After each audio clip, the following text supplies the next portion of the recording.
Good evening, America. Yeah. Hello, America. You are watching and listening to Valley Black Talk Radio on the ONME network. I am Jewel Riversmith. This gentleman over here, he's been called otherwise, but tonight he's a gentleman. Willie Mays. Mr. Mel Sanders. And at the controls at the moment, we have Miss Julia Dudley Najib, who will be joining us in her regular seat momentarily. Today is Thursday, the 18th of February. Man, I can't even believe it's February. We won't even get into 2016. Right. But today is Thursday, the 18th, and we have so much stuff crammed into tonight's show. So stay right there. Yeah. Or unless you're going to call somebody and tell them to come in. That's okay, yeah. www what? No, get your cell phone out. You shouldn't even leave the screen. I Just know. Here we go. get your cell phone out and Did you call. say www what? ONME.com. Wow, That's we right. did it. And you know what's funny about that? I left one of these, our posters in the donut shop. Yeah. Some of the spots up, and I got 2 calls already about, man, one of them was kind of flattering, but I understand what that was about. They wanted me to buy some tickets. So Did it work? Buy some tickets? they told me on the phone, so I haven't seen them yet. So, but the other one was, hey, man, I didn't know you guys. I'm glad to know you guys are on the air, man. I didn't know how to catch up with you. So that's good. So, the Very posters good. are working. If you see them around town, and she's going to go through this with us probably on the next show. I am. What am I about to do? That one that you can take your phone and download the app. It's a QR code. Yeah. You just scan that QR code. Well, see, you got to show people how to do that, because some of us are not, You're the one who told me to put it on the poster. And that Yeah, I know, but see, I'm hoping that once they're on there, that those folks that don't know how to do it, like me, that don't want to go to the www, they can just hold their phone there and go, and the app's downloaded.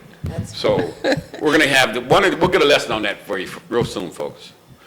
But Okay. Well, I'm pretending like I know. I know what the thing, but I have I know what never it looks used it on anything yet. so I've never it's used like my phone. a barcode. So Right. Originally, that's where it came from. In Japan, they would use it a lot, so you could identify products and services. They put it on the label. And so it became something identifiable. Oh, wow, you can put a website out of that. You can put your address in that. You can put, and people can scan it, and it saves to your phone. You can do, I'm just thinking about all the things you can do with the QR code. That part is so exciting to me. And you guys are like, what's the big deal with the QR code? that's why I want didn't know somebody you to could walk do all through that, it. and it See, a lot of saves- folks don't know that. Yeah. You can do everything. And we need that for a lot of our folks who are not technically savvy. I know. And you want to make sure they find us, Yeah. that they're looking for us now that we're online, and we got so many things growing online. They need to be able to just go, oh, they're there. This tea is pretty good. This tea is screaming. I haven't tasted my tea. I'm like, I got some And good with no tea. booze in there, folks. So No. don't get the idea that we're It's sitting there regular drinking in front of you. sweet No, tea. no, Well, no. it's not regular, because it is delicious. Yeah. It's just not alcoholic. I don't know what you did put in here, but it's No, mighty I good. don't know. It's just regular sweet tea that we serve here at Captain Roman Coffee House. Oh, man. Delicious. Tuesday through Friday, open Uh-huh. from 10 to 8. That's my little commercial. There you go. I am mad at you. I am not mad at you, yeah. So I feel like I haven't seen you guys in Yeah, so many things been going on with Yeah. you. Yeah, You man. get off on me. Boy, I'm telling you. I get Yeah, a text, he's this right. lady, I don't know, when do you sleep? Because I get a text like about 4 a.m. about something that's happening. And I'm saying, man, why is she not asleep? Good Lord. And it's exciting things that are going on. And, it's just a lot of information that, needs to be shared. And so I'm not mad at her. When she texts me at the time, if I'm woke, I'll respond. I But think know she sleeps standing up when we're not looking. Yeah, maybe that's She just catches 2 seconds here, 4 That's seconds what it there. feels like. But here's the thing, when I do go to sleep, I'm thinking that I'm sleeping for all these hours. And I wake up, oh my God, it's only 3:30? Yeah. I've only slept for 2 hours? Yeah. I didn't even realize. I'm- That sucks. I don't believe you sleep for 2 hours. Yeah. I fall asleep at 1. I'm like, oh, good. I'm gonna get 6, 7 hours and wake up, and it's like 4 or 3:30. And can't go back to sleep? No, I'm up. Yeah. I'm up, so I go to work. Well, Yeah. that's going to be, in a few months, that's going to be behind you, because you're going to be so tired you can't even move. Just wait. And we're going to have a real surprise for you folks. Just stay tuned. It's going to be real interesting around here. In the city of Fresno, oh my goodness. You know, what's that old thing about the more people try to put stumbling blocks in front of you, the more the good Lord opens up ways to use those stumbling blocks as stepping stones? I never heard that, but I like it. Yeah. And I like the kid in the commercial. I feel like him. I'm so excited. I guess if that happens to me, then so be it. If God willing, if that's where the path is driven for me to go, and the Lord says, go this way. Then I guess that's what you're supposed to do. When exactly. When He points it out. It's supposed to be, it's not easy. I don't want to say easy, but it just opens up. Without your effort, Yeah. someone else Yeah. came to you and said, look, there's a pathway to heaven. Come on, let's take this path. I know, you're going to get me in trouble, Julia, because I'm usually very good about when I pray for something, I pray for God's will to be done. Do you? But when I really want something, it's like, okay, God, but here's what I really want. I really want you to do this. You're going to have me praying, will you please? Well, that's called permissive will. One is Oh, it's- divine will, and the other is permissive will. See, Really? Oh, yeah. When you, learn something new. yeah, when Me you're, too. When you're in His divine will, He'll guide the path. But if it's permissive will, He'll grant you what you wish because you His kid. Even if it concerns somebody else? Yeah. Okay. Mostly, Wait, that's that's- Watch out. What is good or bad? yeah. Well, yeah. Well, I mean, you know. What's the classification? Yeah, right. Oh, boy. Okay, so any Black History Month events coming up at Fresno City College that we should be aware of this week? No, nothing this week. Couple of things next week, which I'll talk about on Sunday, a couple of gospel programs, but nothing remaining this week. Okay, and then Hanford. Yeah, they got something going on. Gospel and Gumbo is happening tonight Tonight. at the Why are we there? COS campus. Oh. And, well, we're on the air, so we can, it's during, I think it started at 5:30. So- We'll have to do it live one time, because you know we can do remote, carry the Oh, yeah. iPads, we'll do remote next time. Yep. And that's what we did with, when we had to get, at Fresno State, we had to do the speaker, what's his name, Reverend? Jeremiah Wright? Yeah, Jeremiah Wright. We did And have live- you heard his latest one? Oh, man, he was in the Bay Area a couple weeks ago. He was? Woo! What did he say? Off the He chain. got a book coming out? I don't know if he got the book, but, you know, if you subscribe to the fundraiser for $80, you can get a copy of what he just did. And a couple weeks ago, man, I'm telling you, it's powerful. What they shared with us on the air, KPFA, was really interesting, man. I haven't heard Jeremiah Wright on KPFA. What was it? It was about this election and about how, and he connected back to black folks and biblical times when you know they talk about Joseph being sold to Egypt by his brothers and the relationship of him being. You got to hear it. I don't want to mess it up, but Okay. you need to really check it out. It was really So awesome. it's being played right now during their fundraising period. Doing Hard Knock played it yesterday. Okay, I haven't heard it yet, so I will No, definitely day be before listening yesterday, I'm for sorry, that. yesterday was something about homeless and something in D.C. Okay. But day before yesterday was about Jeremiah Wright and him being in the Bay Area at an AME church a couple of weeks ago. Okay, I hope it's And not so- only on Hard Knock. We'll Well, we'll check it We'll out. find out about that Yeah, later. Yeah, but Okay, and so what are some other Black History Month events?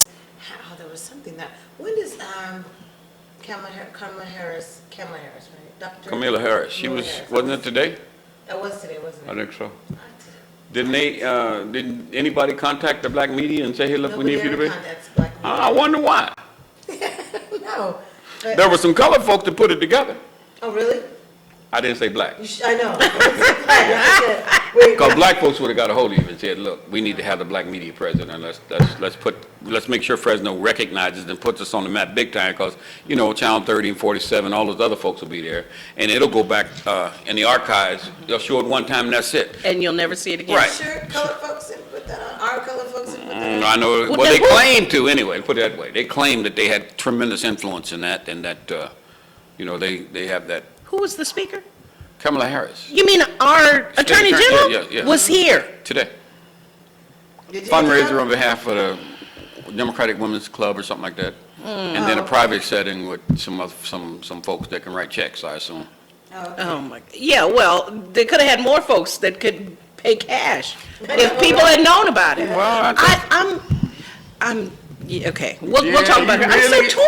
I I told can't you. believe she won't even consider the Chief Justice. I mean, the Supreme Court wouldn't Why? be chief because. Well, anyway, Because I we'll think get she'd to that. be We're good gonna at say it. that. Yeah, we'll talk about that Yeah, later. but that's a good one too. We got to touch on. Well, I was 'cause- going Yeah. to bring that up. I thought it was today. Yeah, it is. You told me it was today. Mm-hmm. Okay. All right, well, we'll say thank you to Kamala Harris for coming out. Sorry we missed you. Nobody It contacted ain't your fault. Yeah. Because you don't live here. There's some folks who live here that didn't think it was important enough for our community to have it directed towards them in a manner that, you know, the way we deliver it. But we are here. We'll catch you on the And we next know, trip. you know what Arnold said in that movie, Terminator, when he looked in there and he looked both ways, and he was trying to find out if someone was there. The guy told him, look, buddy, I'll be back. So we know she'll be back. Yeah. All right, so our Kwanzaa action plan went really well. Oh, As far as the yeah. Black Leadership and Politics Forum. It did it? It did. Well, without being too specific, could you share a little bit with your two co-hosts over here who are extremely interested, I would say. Well, I think people came there thinking it was going to be something else. Maybe it was going to be something where we're Badgering or beating up on somebody? badgering and beating up the Black leadership in power, and that's not what it was about. It was really about teaching everyone in that room to be Black leaders themselves. Okay. And so only way we can do that, of course, is educating them on the system, educating them on how things work, educating them on where the money is, educating them on how to push money into different organizations and different entities. It's interesting though. Brother CJ? I'm Brother sure. CJ? Oh, yeah, I know who he is. He's always Yeah. very vocal. He's always- Extremely, not Yeah. very, extremely. And please don't give him a little bit of knowledge. Because if he get a little, he can take that and stretch it 2 miles. Yeah. And it was interesting, his comment, even though, like I said, it wasn't directed towards any Black leader or anything like that, but he said, wow, I know, and this is me paraphrasing what he said, I know these Black leaders know this information, they just don't want to share the information because they're Negroes. That's what he said. His point was, What kind of response did he get when he said that? Did your pen drop? Did you get somebody to say amen? no, some people, everybody was nodding their head. Yeah, yeah. See, but I was in front of the room, so I was neutral, just listening. But it's interesting that he said that, and people said, yeah. Man, I don't envy you at all. Because, see, I just could not hold my peace. Man, we would have had a real Black Panther moment if I had been there. Because we'd have just went around the room, but it would have really been one. Because, see, you were just kind of just being a caretaker. And would you like to speak? And would you like, I've been leading the charge. I didn't have to, because other people were leaving. That's all right. I want to ramp it up some more. When they leave there, they be looking at, let's go burn it down. You better make sure you got bail money. Call one of us. Yeah. Oh, no, they scared. They wouldn't even do that. They scared. As a possum is an axe hound. You ever heard that slogan? No. Yeah, they not What's gonna an even axe talk. hound? An axe handle. A handle of an axe handle. Yeah, Oh. possums are afraid of those because they know what they do. Yeah, that was Yeah. that was a graphic representation. So they don't, no. So I'm So not now, afraid. were you at this meeting? I wish. Oh, okay. And I got your email, and of Oh, course, yeah. it got buried down in my, and I looked at it Tuesday, and I was like, oh. So just keep sending them. Well, Keep it's sending them. everybody was vibing off of that, so no one worried about badgering the leaders that were there because there was so much information that they're like, that's all we have to do? Wow. Where have we been? People felt as if they had been in a dark house for so long, and they said, wow, this isn't what I thought this meeting was going to be about at all. And they was like, I'm so glad I stayed. I got the information that's going to help get to the next level, and the fact that you're helping Black farmers, you're also helping, looking at the Fresno County when they divvy up the money. I mean, one person from my committee stood up, he said, yeah, I was talking to this white guy that I sit next to at work, and I was asking about how do I get this list, the list that we've shared on the air from Supervisor. The different Brian- committees that need people and. Supervisor Brian Pacheco's office. She said, yeah. He said, oh yeah, my mom is on it, my dad, and they get $75 per meeting, and they just sign up to all these committees, and they get to go on all these trips. And this is mosquito abatement. She's like, it's mosquito abatement. a mosquito abatement, and they're from Selma. And then she said, he made a joke saying that they could just join all the committees and not have to work. Okay, well, you know what? I'm all for that. If they're effective and good on the committee, I'm all, somebody has to serve. So, yeah, okay. Get a little money served. I'm That's each telling meeting, you. You're getting $75? Where have we been? Why I didn't know that, though.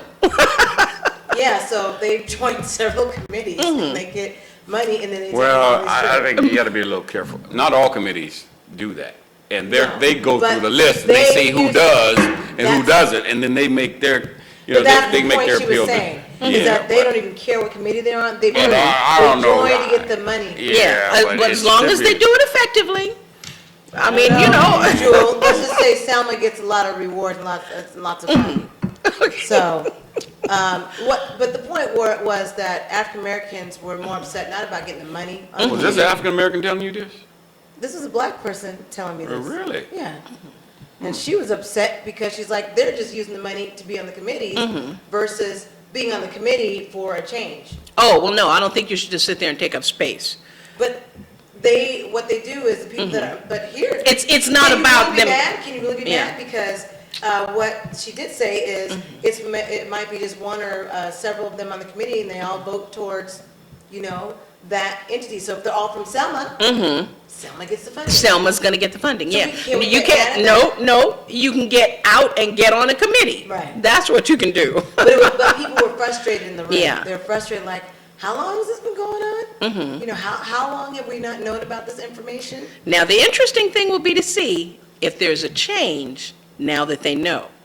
Yeah. Over I the think next maybe change. year, 2 years, People were 3 years. emailing for Yeah. the list during the meeting. What's the Good, website? okay. I need to download that list, because what we said was, we wanted to do collaborative effort, making sure that particular African-American organizations are taken care of, so they don't have to struggle so hard. Because we're always struggling so hard. Yeah, For what? Why are we always struggling so hard? well, we know why. but- Right, because we don't know. Because we're, The good well, book and because we says- don't know a lot, and because we are made by this system to struggle so hard. It takes us 50 moves to get what it takes any other group 10 moves to get, and not because we're dumber or slower or anything, simply because of this. Right. So we need to And that's come why- out stronger. That's where CJ's comment came in, where he was, by Yeah. the end of the night, just ticked off. Yeah, yeah. That's the only thing about those meetings. You drop a little bit of knowledge on people, and people understand how the world is really working around them, and it's angrifying, to Yeah. quote Dr. Laura. Yeah, you share with them the big picture, and then you show them where the door is and where the keys are to the door. And when they find out it was right next to Right the there. bush right there, all I had to, then they're angry at everybody around here who should have known or who didn't know and never said And anything. never said And anything. that's what But happened. Yeah. I was gonna say a minute ago, the good book says, the people perish for the lack of knowledge. That's our problem. Yeah. Right. We don't know. And so those gatekeepers who are sitting there who should have shared this all along and didn't do it, woe be unto you. So whatever happens to you, you bring it on yourself. So I always say that. you- Reaping and sowing, sowing and reaping. so So there's a lot of discussion. was there young energy there? Yes. Okay, that's the salvation. Because I'm gonna Good. tell you, old people ain't gonna do too much. They gonna talk and go fishing.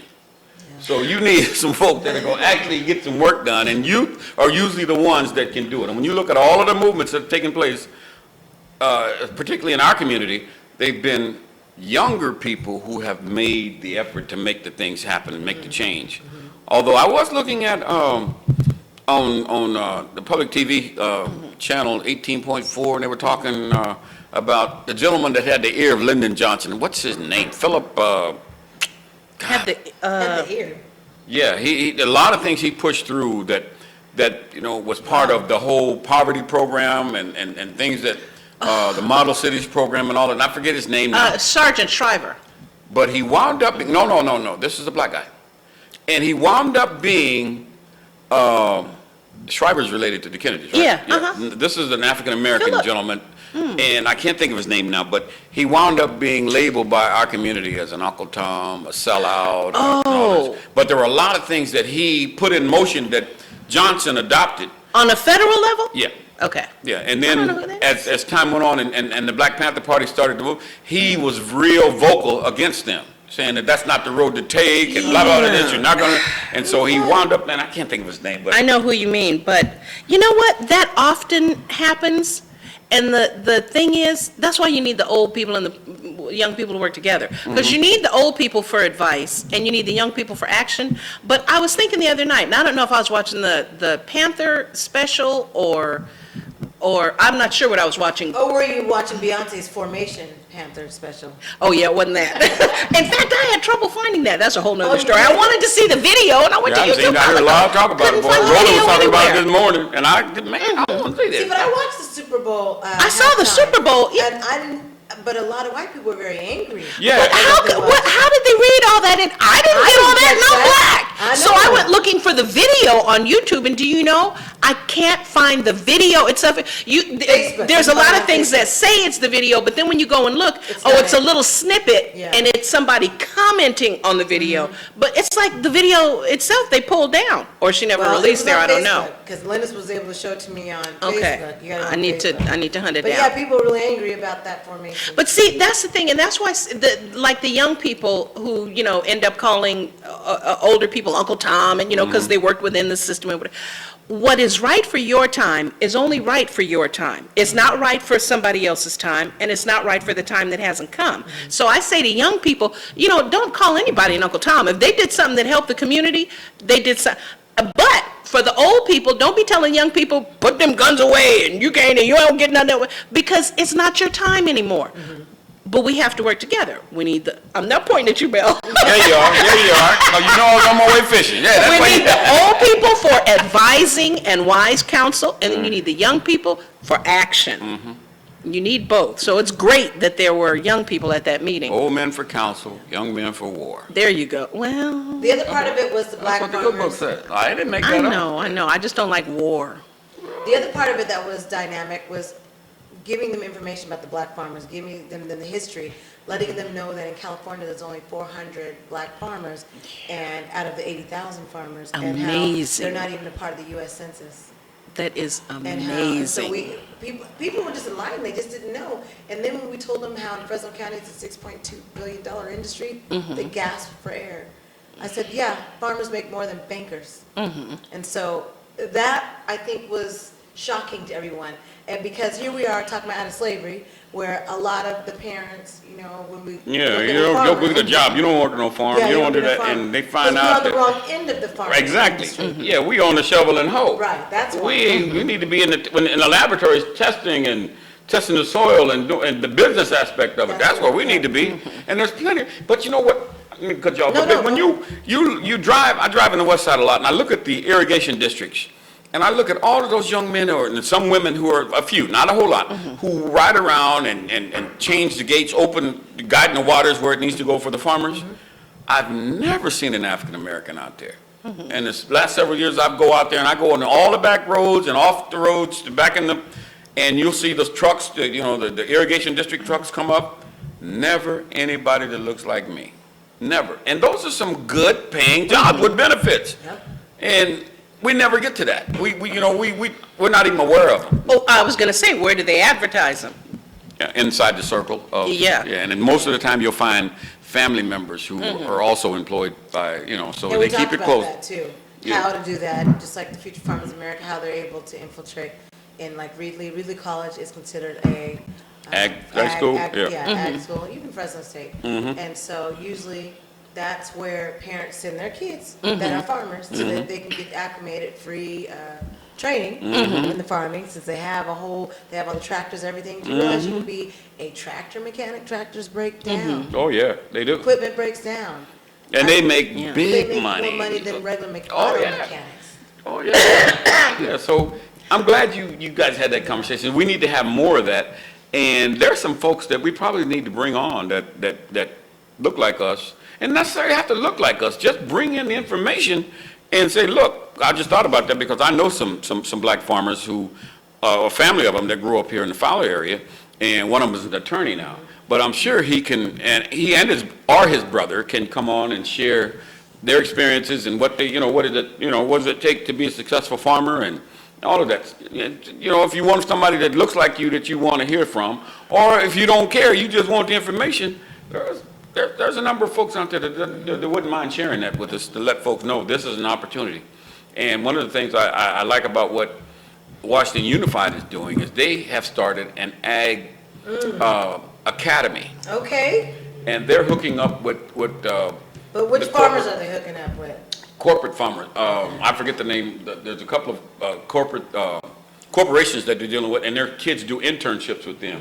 And once they finish the internships, they're able to go into college and employment with these corporations. They already have an in. They already got it, yeah. And so most of our folks don't even know about this. No. This is something that's in touch, and I have to applaud Hank Hendricks, who's on the board out there at Washington Unified, who for the last 3 years has been really pushing for this and trying to get it to expand down to the elementary level. And I don't know to the extent that they've made that happen yet, but I just know that, you know, that's something that, man, it has real promise and great opportunity. I mean, real lucrative opportunity for folks who look like me, who go out to a vineyard or go out to a ground and they get a soil sample, and when they come out there, they got this apron on and some rubber boots, and they go out and they do whatever they're going to do, and they take it and put it in a bag, and they go back to the lab, and they take that off, and they got a suit and tie on. I mean, you know, That's where we have to re-educate. So we talked about re-education. We talked about areas of marketing, distribution, farmers markets,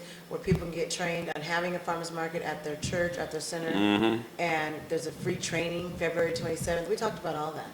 These are just things that they just didn't know. that during the day, 27? The 27th, yeah, 9 a.m. during the day. Because I won't be there that night. I'm going to be down in Hanford. I got a big to-do. That's on the 27th. Yes, man, it's going to be. So I don't know, I got to switch from Tulare to Hanford. It's a long day. Oh, yeah, what's happening in Tulare? That's their big, the southern, what is it, Edison? I'll pull it up. I'll talk about it after the break. Okay. Take us to a break now. Okay, well, folks, you're watching the ONME Network with Valley Black Talk. I'm Mel Sanders, along with Julia Dudley Najib, who's over there pushing the buttons, and Joe Riversmith. And we're going to take a brief break, and we'll be right back. So don't go anywhere. Be right back.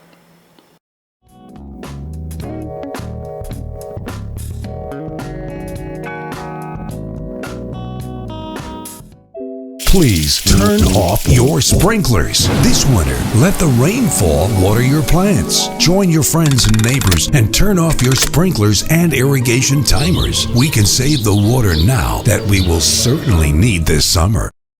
US Med has great news for anyone living with diabetes. If you have Medicare, private insurance, or prescription drug coverage, US Med will ship a new glucose meter right to your home. And shipping is free. My new meter uses only a speck of blood. Act now, and US Med will include a free prescription discount card. We'll also send you a free diabetes cookbook. This is your opportunity. So call US Med today. You'll be glad you did.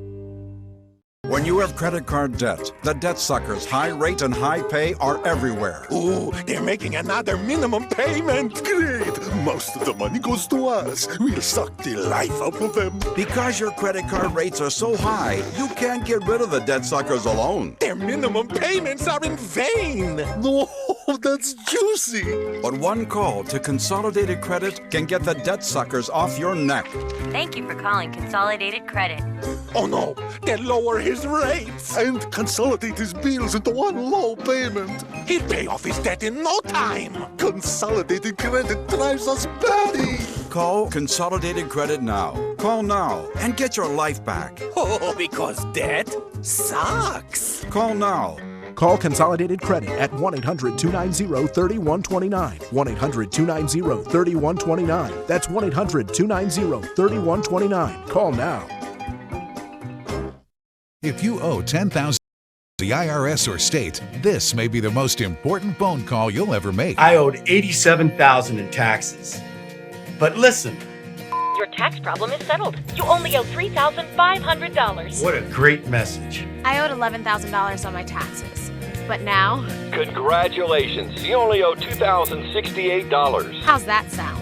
If you owe $10,000 or more to the IRS or state, then you owe it to yourself to call this number or go to tax10000.com. Even if you are already at the point where you're struggling with levies and garnishments, Let our experts help guide you through the process of negotiating a tax settlement. We owed the IRS $48,000. But check out what we actually paid. Sitting down, you only owe $3,571. Call 800-418-5766 or go to text10000.com. That's 800-418-5766.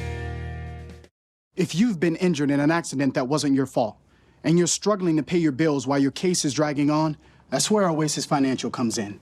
Only Oasis has Oasis Express Cash that can get you from $500 to $25,000 in as little as 24 hours, faster than anyone else. There's no risk and no out-of-pocket cost. It was so simple. I made one phone call. Oasis was able to give me the money within 24 hours. To pay for my electric bill, my rent, and my groceries for my children. And even if you end up losing your case, Oasis lets you keep the money, so there's absolutely no risk to you. You don't have to worry about repaying Oasis. If I had lost my case, then I wouldn't be responsible for paying the money back. And that was a blessing. Oasis, they killed it, man. They helped me out. They gave me my life back. See how much money you can get before your case settles. Call Oasis Financial, because life moves faster than your case. 1-800-693-5734. 1-800-693-5734. Please turn off your sprinklers. This winter, let the rainfall water your plants. Join your friends and neighbors and turn off your sprinklers and irrigation timers. We can save the water now that we will certainly need this summer.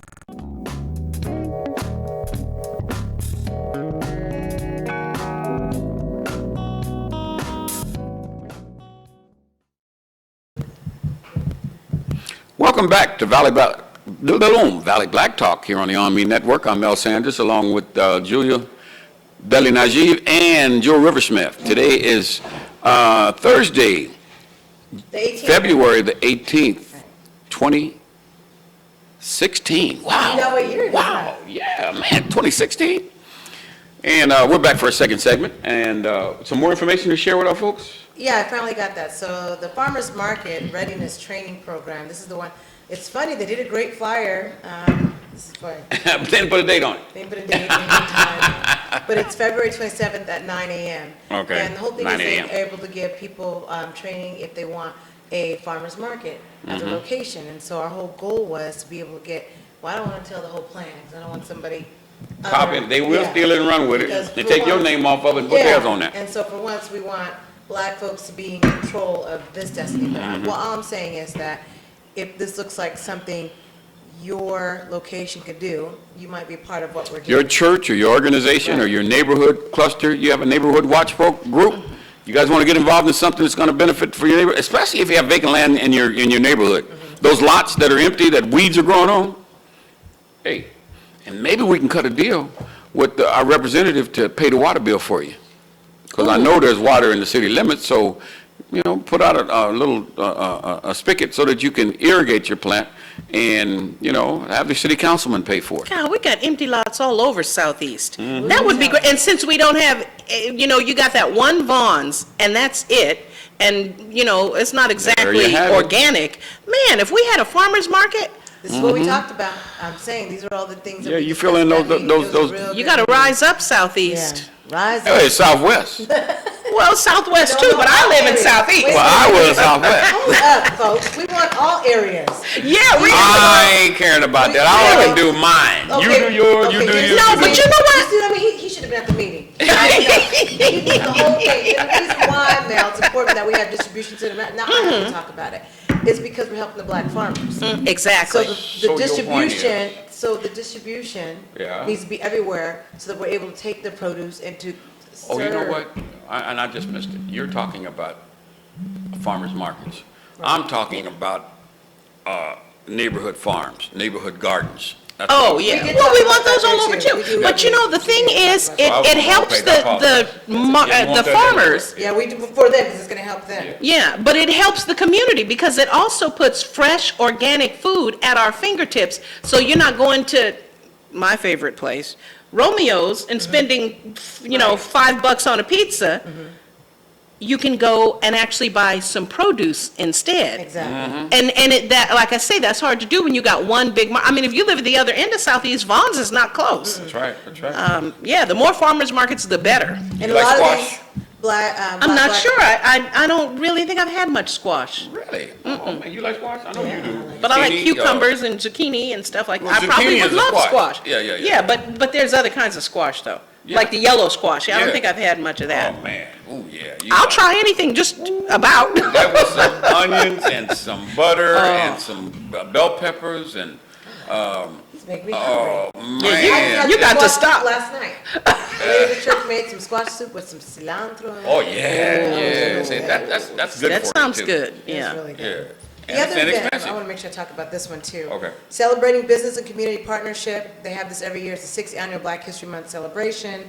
Friday, February 26th from 9 a.m. to 10 a.m. They have a continental breakfast and networking. And then at 10 a.m. to 12 is where they have a hosted lunch immediately following. This by the Southern California Edison, but this is considered, Carlton wanted to make sure I talked about this. He wanted to make sure I'm showing up. I guess I'm showing up. And we will be there. So I got to make sure we RSVP like he told me tonight, even though I haven't done it yet, but I'm going to do it. Okay? So I want to make sure I talk about that. And this is where they honor some of the, again, Black folks throughout the Central Valley. Once again, organizations and businesses who are making a difference. Excellent. Yeah. So meanwhile, we're going to talk about, I know later on, some things we will be discussing, looking at 400 years of African American History Act. That's interesting. Oh, yeah, there's an act. Yeah, there's an act. So we'll talk about that later on in the program. We're also going to be talking about Sanders' claim that the African American community lost half of their wealth in the Wall Street collapse. Okay. That's interesting. And an entrepreneur that asked Trump how he will relate to African American community. Can you say noose? But meanwhile, we want to first get to back to our local news, reviewing the 31st Assembly, the candidates, the mayoral candidates, and other local races and local news. So, Julie, you've given us a... Yeah, I just thought it was interesting. The three probable candidates, I guess, I think we pretty much know that Clint Olivier and Joaquin Arambula are running. They also do have Daniel Tekhanoff listed here, and I don't know, I understand that he was gathering signatures to be a candidate. I don't know if he gathered all the signatures he needed, but he is listed here, so I don't know, we'll see if he runs. Well, Mel's not even looking at his sheet, I don't know why. But, I thought it was interesting. Did you know who that is? I believe he was on the program yesterday. They had a candidates forum on the local radio talk show yesterday. And the two of them are the only two that showed up. Oh, so the two of who? Who showed up? Clint Olivier, and I don't think this gentleman was there. I think it's Ted something else. And there's Ted Miller was... there's another gentleman running for state assembly too. Well, Ted Miller, but I think he's not on here, and he was on the debate. Was he on the yesterday. Okay, because I understand there's gathered issues. 289 signatures or something like that, and I don't know what the goal was. But anyway, he was on. But he was there, yeah, okay. So it was interesting to hear his take on, what was going on and how how people are. You want something different, you better vote for something different.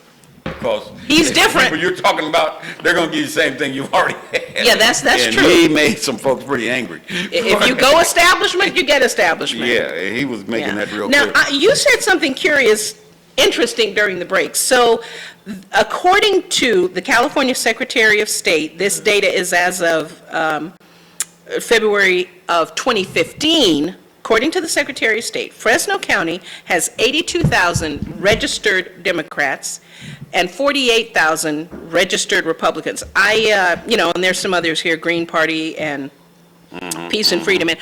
But, let's face it, as much as I think we need a third party, we don't really have that right now. So I say to you, why is it that Fresno has a reputation and the behavior of a very conservative area, considering that we have almost twice as many registered Democrats as Republicans? So why is it so conservative and I here? say that the reason that our politicians who purport to be Democrats are not more Democrat or left-leaning is because they know that even though there's a greater number of registered Democrats, they don't vote in the mass that they should. And rather than do the work of finding out why and growing that end of the base so that you can stand up and basically say what you truly believe as a politician and coming from that particular side of the political spectrum. They rather just court the folks who vote on an ongoing basis. Most of them build their whole platform or their whole activities of being re-elected or elected on the folks who traditionally vote. They don't look beyond that. The pool of voters who vote on a regular basis is who we focus on. They don't focus anybody else. These are not even, the only way for the California Secretary of State to know your registration is for you to be a registered voter. Yes. There's no other way for them to know. I mean, because you're. Well, you do have, there are 31,000 others that decline to state. They could be Democrats also. Right, but I'm saying the only reason they know there's 82,000 registered Democrats is because on your voter registration. Yes. So we're not even talking about people who need to be registered to vote. No. They're already registered and they just don't go out and vote, or for that matter, vote by mail. Yeah, they just don't vote. And I would say probably a little more than half of those 82,000 vote on an ongoing basis. So if we got just 40% more to vote, Fresno could be a liberal and possibly even progressive county. Countywide. But inside the city limits. People. When you talk about the mayor, you talk about city councilman, it changes a bit. Still, countywide, it's just people not voting. Okay, but countywide means what, though, in terms of Fresno County? In Fresno County, you have Dos Palos, you have Selma, you have Reedley, you have Clovis, you have Kerman. Yeah. You have a lot of rural areas, which are... But everybody votes for state representative. You're right. Right? Everybody votes for federal representatives. Right. So even if, I realize that this is not going to affect local races. Yes, it can. Well, it can, but I'm saying there may be Countywide 82,000 countywide, but citywide, we may be more conservative. There may be more, but my point is, the larger elections we could swing them if we just mailed in our ballots or went to the polls. This is what we explained to people at the February 16th meeting. I'm just surprised at how high the number is. You heard me talking, but you never saw the number. Yeah, and you talk a lot. And it goes over my head. And that's what people said at that forum. Yeah. It just went over their head. And we even had to show them, I said, have you noticed all the politicians are always making sure that their agenda is always geared towards farmers, no matter what. But you never see any other color. Right, exactly. Site, as an example. Hispanic farmer. Yeah, you never see black farmers. Sorry. She took a whole nother level. So that. Cheech and Chong? Yeah. Is that what you're thinking about? Yeah. So our point was, when we brought this up to people at the forum, they were in line like, yeah, that's true. Yeah. Every politician always has something about water, something about supporting farmers in all of their agenda, their political agenda, doesn't matter. It's always in there. Every politician. Oh, yeah. Yeah, because farmers matter out here. They didn't get it then. People were like, that is true. And I don't ever see any black farmers. People were kind of just... They got to get the visual. Yeah. Visual. Yeah. And so this is giving people a visual. This is a visual. Even Clint Olivia, what's he doing? He's hugging a person of color, a farmer. Okay, and I'm not mad that he's not black. I'm just saying that shows you how important farming is, and we just take it for granted in this country. And so looking at Clint Olivier's side, that's mainly his focus, of course. That's mainly his focus. I don't see. And why is he focusing on that? He may be sharing the photo with a Hispanic farmer, but who is he really targeting in that district? Why no? No. White farmers. Because they vote on a regular. Because he doesn't mind reaching across the aisle to a Hispanic farmer. If you're going to support me, I'm going to talk about water issues. The ones that are making a lot of money. But that's who he's going to be. That's who he's going to do the bidding for. Is the white farmers. Okay. So of course, I'm just looking at the difference between his I mean, that agenda. would have been kind of a given, but since that picture threw me. So his issues that he's fighting for water delivery and storage projects, and looking at Fresno County deserves someone who will fight for increased water capacity for our farms and homes. Farming is first, notice that. Deliver jobs to the valley communities. Farm jobs. Yeah. He'll work to bring business and jobs to his district. In the Assembly, he'll bring the same mentality, from recruiting businesses to operating in the Central Valley to investing in job training programs, including vocational education for current K-12 students. A real Central Valley comeback starts with good-paying jobs. Kill high-speed rail and invest in valley growth. That's got to be. Well, he's going to kill high speed, but invest in growth. But it has to do with the farming. Today, high-speed rail is an over-budget mess, exercising extreme eminent domain powers against Fresno's farmers. Here we go again. Even worse, tickets prices are likely as high as plane tickets, and there's no guarantee it will be anything close to high speed. Instead of breaking up farms and closing local businesses, Clint will fight to reinvest high-speed rail funds into Central Valley highways and infrastructure, along with programs to create long-lasting jobs in the valley instead of short-term jobs that disappear after high-speed rail fails. In the dropout epidemic and improve our schools. Look at them hands on there. You see any color? No, not in this one. Yeah, you know what? I can't wait till the debate. Yeah. I can't wait till the forum because, well, you know, I got questions. Yeah, you guys got to be What are the making phone answers, calls. though? I need you to The answers are, it's time for Fresno to get out of farming. let's look at It's one time for the county to get, with no disrespect to the African-American farmers, and I understand, but they're only 400. So it's not like, you know, we have a valley that is sinking. It has been sinking for decades. And just the other day, we had that little quake. I'm sitting at my desk, and all of a sudden, and they're saying quakes may be caused by the fact that the valley is sinking. This was never, We had a quake. this should never have been an agricultural region, just water-wise. And we just, some of us, keep going down that road. You want to inspire growth, and you know, I have mixed feelings about high-speed rail. But they said all the same stuff when the Bay Area Rapid Transit was getting BART started, right? The cost overruns and everything else, and I'm sure there were cost overruns and all of that. But you know what? If you're talking about growth, my personal opinion, you need to divest of a whole lot of farming. Not that the valley won't have some farming, but simple reason. We are in our 5th year of drought. What are you going to do? And I keep hearing things like, oh, well, we need more water storage and we need more. No, what you need is to create water. And if you can't do that.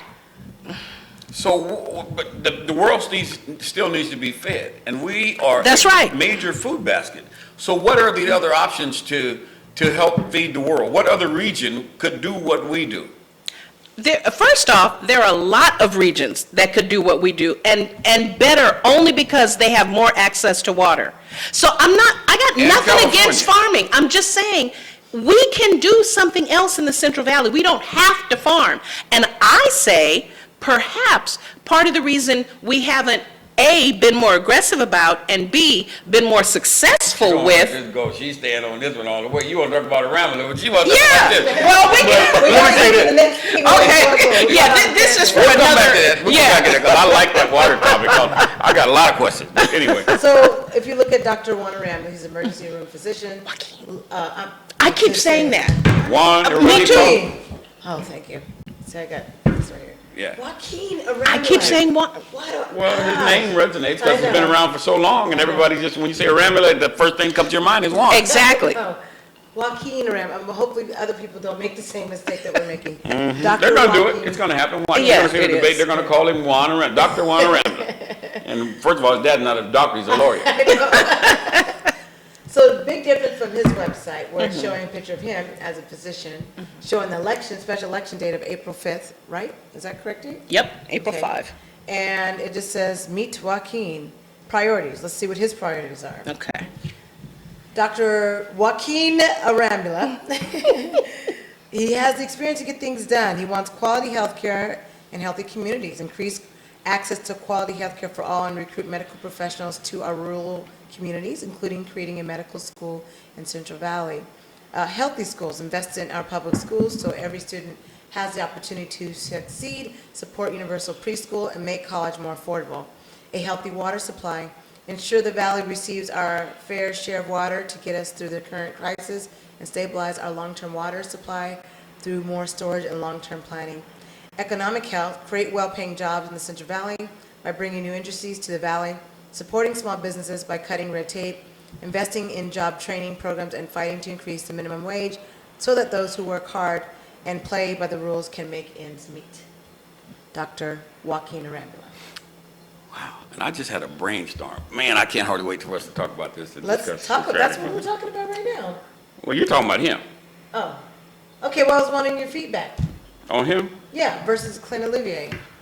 And then I gotta hopefully this. Here, you know what, maybe this is the appropriate time to say that. No, it just hit me. This might not be a great opportunity for the African American community to stay out of this election.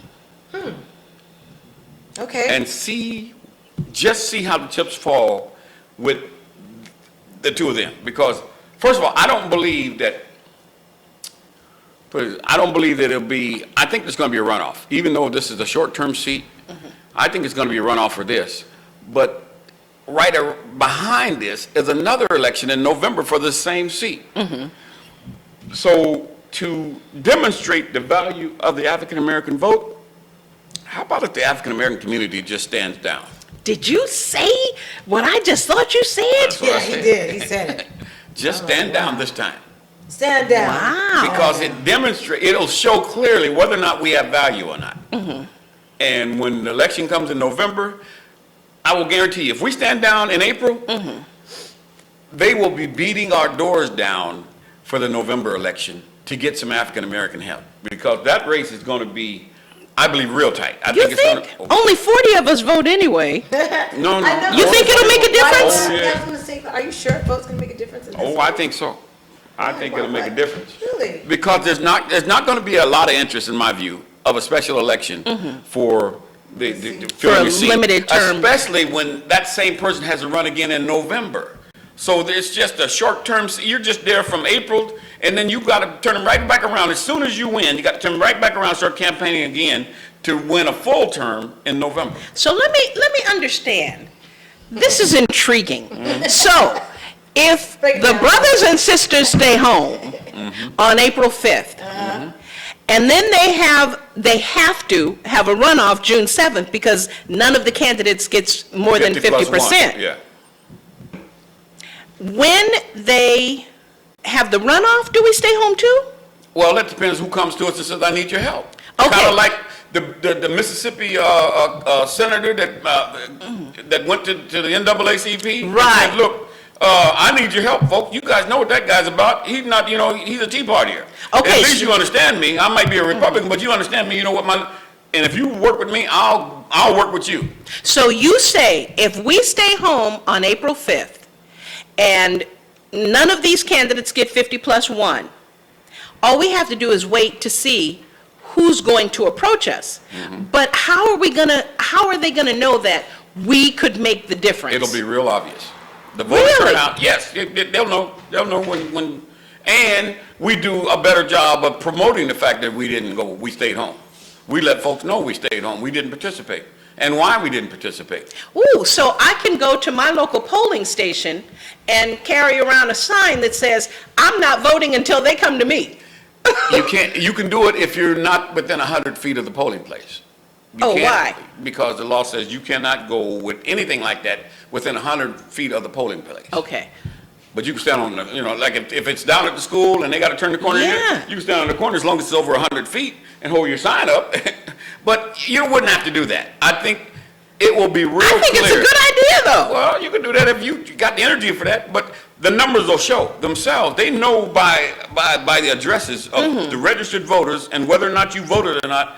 But do they know if you're black versus Democratic? Pretty much. Versus Democrat, Republican, whatever. It's not as clear as it used to be. It's a great irony. We tell people to make sure they're involved with the vote, make sure they're involved, period. And now we're telling them not to vote, but it's just for the special. Well, but they would be involved. They'd be involved in not voting. They would be involved in making sure that their voices were a heard. very intriguing idea. And I I'm like telling you, this idea. It would shock the political world if we did that here in Fresno, and there would be, and I know there's been some discussion with some African Americans regarding the election of Mr. there I go, Joaquin Aramula, but you know, I love this idea, but I think that just to make it very clear, I think we should organize, not just stay home, but organize so that all day we have shifts of people at least, if not every single, then at least the major polling places, demonstrating to show we are not voting until you come to us. You Democrats have been taking us for granted for decades, and we are not going to vote for you. So here's what they've done already. They've gone to some of our so-called leadership and asked the question, what do you want? At least one candidate I know has done that.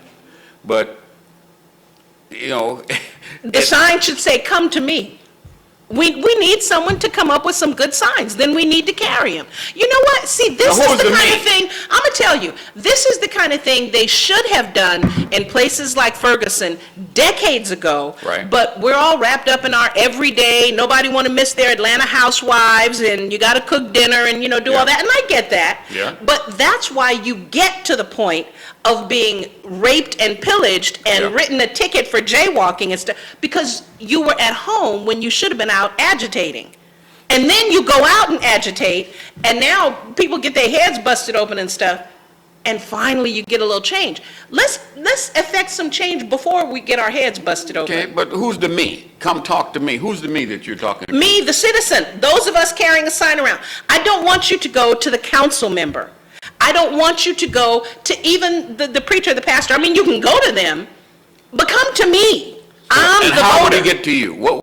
How do you propose that happen? You have town hall meetings. Okay, all right. It's a public thing, right? You call up me at, you call up me. You call me up at Fresno City College, and you say, I am assembly member whoever, I am candidate whoever, and I want to have a public meeting. Look, well as this secret is kept, if it's a community meeting, we have a Civic Center Act so that they can use our facilities. Why don't they do that? With all due respect, the person from my district, I mean, I know who it is, not assembly, but City councilman? City council. I've never even had anything put on my door. Now, possibly they're afraid to walk up to my house, but but the mailman does it every day. Gated community. So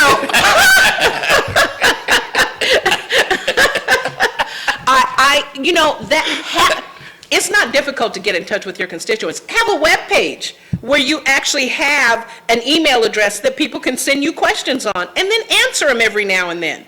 Shoot, if Oprah can do it, you can. Anyway, I could go on and on. Yeah. But I love this idea, Mr. Sanders. I am totally for not staying home, for active non-participation. How about that? Active non-participation. Well, let's actively go to a break.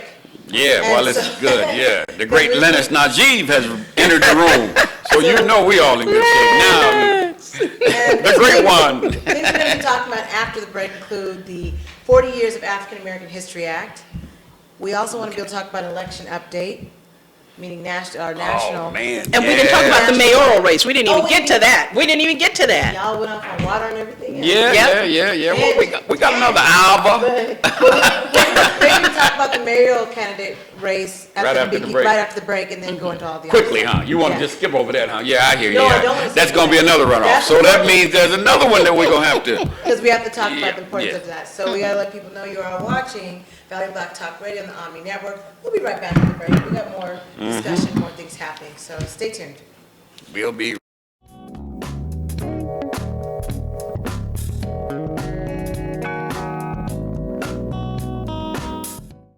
Please turn off your sprinklers. This winter, let the rainfall water your plants. Join your friends and neighbors and turn off your sprinklers and irrigation timers. We can save the water now that we will certainly need this summer. US Med has great news for anyone living with diabetes. If you have Medicare, private insurance, or prescription drug coverage, US Med will ship a new glucose meter right to your home. And shipping is free. My new meter uses only a speck of blood. Act now, and US Med will include a free prescription discount card. We'll also send you a free diabetes cookbook. This is your opportunity. So call US Med today. You'll be glad you did. When you have credit card debt, the debt suckers' high rate and high pay are everywhere. Ooh, they're making another minimum payment. Great. Most of the money goes to us. We'll suck the life out of them. Because your credit card rates are so high, you can't get rid of the debt suckers alone. Their minimum payments are in vain. No, that's juicy. But one call to Consolidated Credit can get the debt suckers off your neck. Thank you for calling Consolidated Credit. Oh no, they lower his rates and consolidate his bills into one low payment. He'll pay off his debt in no time. Consolidated Credit drives us batty. Call Consolidated Credit now. Call now and get your life back. Oh, because debt sucks. Call now. Call Consolidated Credit at 1-800-290-3129. 1-800-290-3129. That's 1-800-290-3129. Call now. If you owe $10,000 or more to the IRS or state, this may be the most important phone call you'll ever make. I owed $87,000 in taxes. But listen. Your tax problem is settled. You only owe $3,500. What a great message. I owed $11,000 on my taxes. But now, Congratulations, you only owe $2,068. how's that sound? If you owe $10,000 or more to the IRS or state, then you owe it to yourself to call this number or go to tax10000.com. Even if you are already at the point where you're struggling with levies and garnishments, let our experts help guide you through the process of negotiating a tax settlement. We owed the IRS $48,000. But check out what we actually paid. Are you sitting down? You only owe $3,571. Call 800-418-5766 or go to tax10000.com. That's 800-418-5766. If you've been injured in an accident that wasn't your fault, and you're struggling to pay your bills while your case is dragging on, that's where Oasis Financial comes in. Only Oasis has Oasis Express Cash that can get you from $500 to $25,000 in as little as 24 hours, faster than anyone else. There's no risk and no out-of-pocket cost. It was so simple. I made one phone call. Oasis was able to give me the money within 24 hours. To pay for my electric bill, my rent, and my groceries for my children. And even if you end up losing your case, Oasis lets you keep the money. So there's absolutely no risk to you. You don't have to worry about repaying Oasis. If I had lost my case, then I wouldn't be responsible for paying the money back. And that was a blessing. Oasis, they killed it, man. They helped me out. They gave me my life back. See how much money you can get before your case settles. Call Oasis Financial, because life moves faster than your case. 1-800-693-5734. 1-800-693-5734. Please turn off your sprinklers. This winter, let the rainfall water your plants. Join your friends and neighbors and turn off your sprinklers and irrigation timers. We can save the water now that we will certainly need this summer.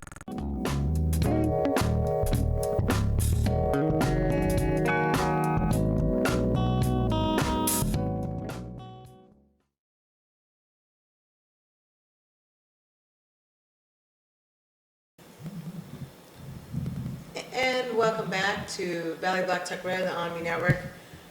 Kind of got a little solemn. Always information in the break. It's like, man. No, this is good. This community is a trip.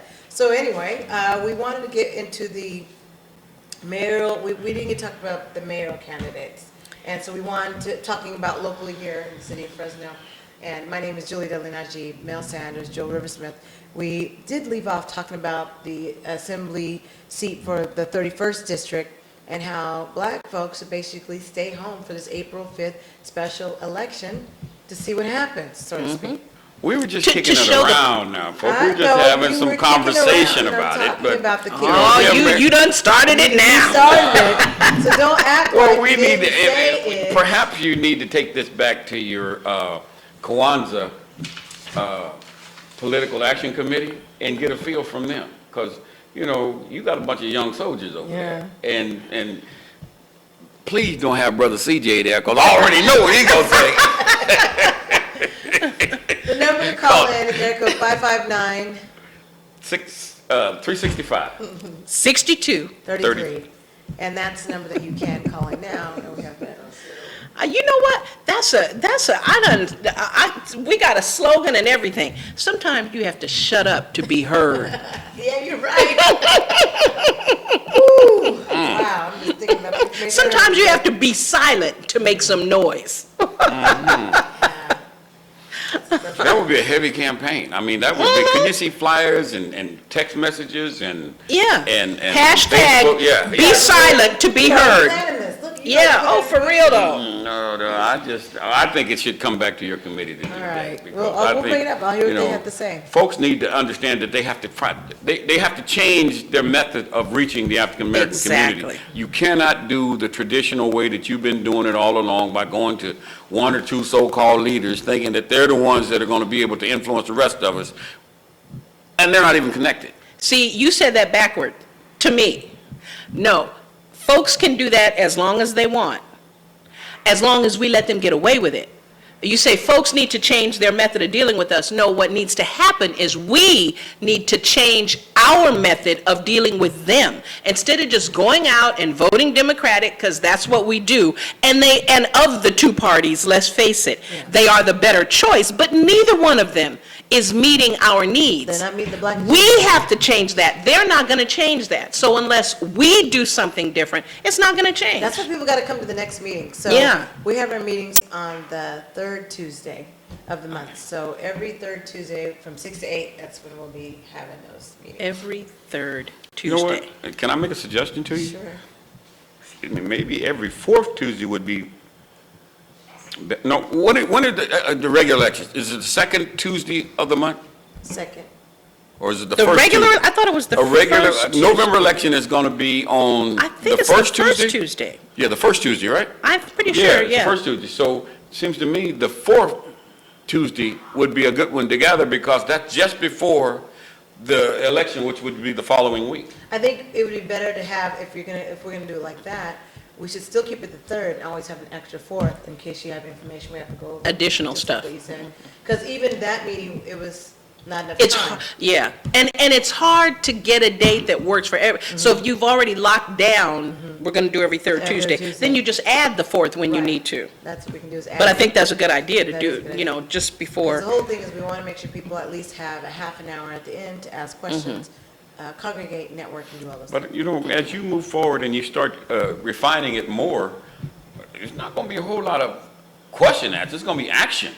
And action needs to be as close to the activity as possible. So you think about it, because I understand what you're saying about having enough time to, you know, but more people are committed, the more time they're going to be ready for action. They're not going to be wanting to do a lot of talking, and you really don't want a lot of talkers. You want some people that once, you know, you got 6, 7 weeks, you know, before the process, you talk that all out. When it gets down to the wire, okay, this is your precinct, this is your action, this is what you're going to do, who's in charge of the signs, who's going to...